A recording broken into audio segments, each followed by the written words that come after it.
વર્ષો પહેલાની આ વાત છે અને એ વખતે ઇલેક્ટ્રિસિટીની શોધ થયેલી નહોતી, લાઇટ નહોતી, અંધારિયો યુગ હતો. અરબસ્તાનની અંદર એક ગામ અને એ ગામથી દૂર એક ઝૂંપડામાં રાબિયા બસરી નામના એક સૂફી સંત રહેતા હતા. એ વખતે અંધારિયો યુગ હતો, લાઇટ તો હતી નહીં. એટલે જ્યારે સાંજ પડે, અંધારું થાય, એ વખતે ગામના ચોકમાં એક મશાલ પ્રગટાવવામાં આવે અને એ મશાલના અજવાળામાં લોકોએ પોતાનું કંઈ નાનું મોટું કામ કરવું હોય તો એ કામ કરે. એક વખત સાંજ ઢળી ગઈ, અંધારું થઈ ગયું, ગામના ચોકમાં મશાલ પ્રગટાવેલી હતી અને એ મશાલના અજવાળામાં પેલા રાબિયા બસરી કંઈક શોધતા હતા. 4-5 યુવાનો ત્યાંથી પસાર થયા. એમણે જોયું કે રાબિયાજી કંઈક શોધે છે. એટલે એક યુવાને રાબિયાજીને એવું પૂછ્યું કે તમારું કંઈક ખોવાયું છે? રાબિયાજી કે હા, કપડાં સાંધવાની સોય ખોવાઈ છે. પેલો યુવક કે શોધવામાં મદદ કરીએ? રાબિયાજી કે બહુ સારું, હું વૃદ્ધ છું, મારી આંખોએ એટલું દેખાતું નથી, તમે બધા યુવાન છો, જો તમે શોધવાનો પ્રયત્ન કરશો તો ઝડપથી મળશે. બધા યુવાનો સોય શોધવા લાગ્યા. લગભગ 15 મિનિટ સુધી મહેનત કરી પણ સોય મળી નહીં. એટલે એક યુવકે રાબિયાજીને એવું કહ્યું કે અમે 15 મિનિટથી સોય શોધવાનો પ્રયત્ન કરીએ છીએ પણ એ મળતી નથી.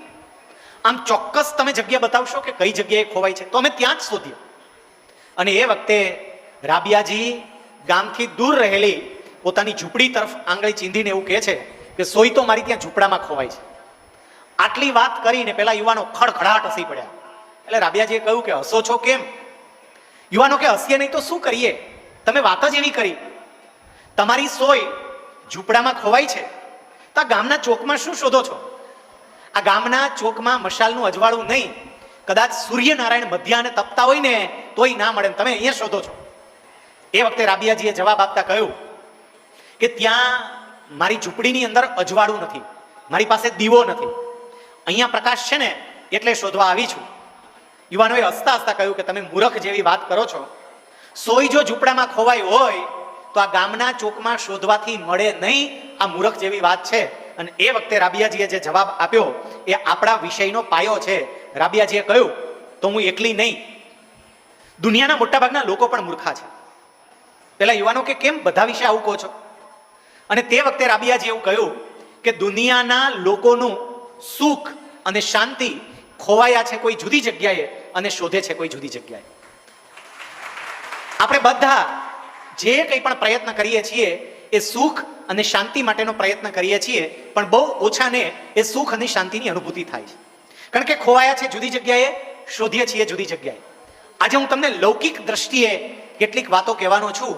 આપણું સાચું સુખ અને સાચી શાંતિ ખોવાય છે આપણા સંતાનોના ભવિષ્યમાં, અને આપણે એને શોધવાનો પ્રયત્ન કરીએ છીએ પદ, પૈસો અને પ્રતિષ્ઠામાં. એટલે પદ મળી જાય, પૈસો મળી જાય, પ્રતિષ્ઠા મળી જાય અને છતાંય સુખ નથી મળતું, કારણ કે સંતાનનું ભવિષ્ય એ અંધાર્યું હોય છે. એટલું યાદ રાખજો, આપણા સૌની સાચી સંપત્તિ આપણા સંતાનો છે.